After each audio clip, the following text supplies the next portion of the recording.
Pemirsa, jumlah pekerja yang mengalami pemutusan hubungan kerja atau PHK pada sektor industri tekstil khususnya garmen terus mengalami peningkatan.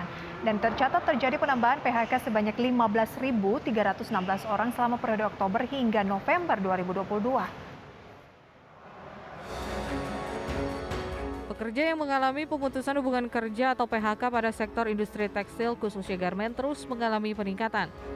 Mengutip data Asosiasi Pengusaha Indonesia, total tenaga kerja pabrik garmen yang kehilangan pekerjaan sampai dengan awal November 2022 mencapai 79.316 orang dari 111 perusahaan.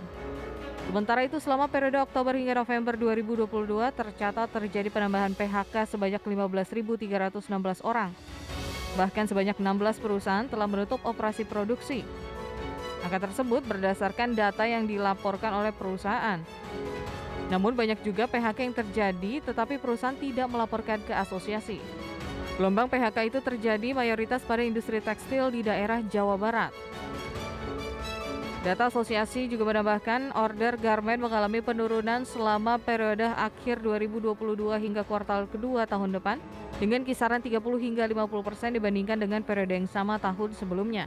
Kondisi tersebut memaksa perusahaan anggota Apindo di sektor terkait untuk melakukan pengurangan produksi secara signifikan dan berimplikasi kepada pengurangan jam kerja hingga PHK. Sekedar informasi, pengurangan tenaga kerja tidak hanya terjadi pada industri garmen. Di sektor alas kaki, berdasarkan laporan dari 37 pabrik sepatu yang memiliki pekerja 337.192 orang, asosiasi mencatat terdapat 25.700 pekerja yang terkena PHK.